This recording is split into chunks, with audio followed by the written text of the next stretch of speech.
isang bato na hugis pangil. Tinitigan itong maigi ni Ben ngunit wala namang kakaiba. Parang wala naman ah.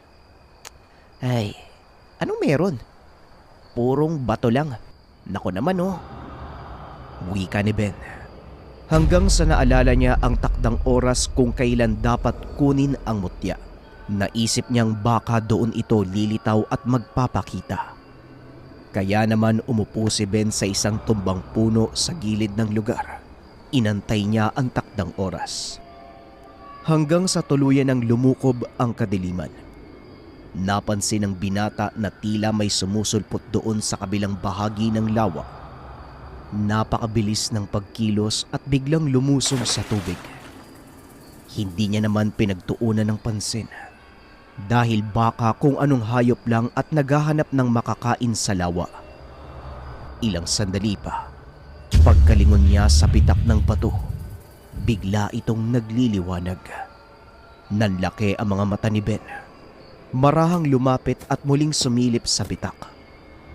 Maniwala man kayo sa hindi, yung batong nakaipit, dito nang gagaling ang liwanag. Animoy may boltahe ng kuryenteng gumagapang doon sa loob at nararamdaman ni Ben ang init na nagmumula dito. Tama nga si Lolo. May mutya nga. Isang klase ng mutya na nanggaling sa kalangitan. Ang mutya ng kidlat. Wika ni Ben at marahan niyang inabot ang bagay. Napapitlag ang binata dahil naramdaman niya ang boltahe ng kuryente na nagmumula doon sa mutya. Kaso nga lang, bago niya ito tuluyang mahawakan, biglang may humila sa kanyang likuran. Pagkatingin niya rito, nanlaki ang kanyang mga mata dahil isang napakapangit na nilalang ang nakita niya.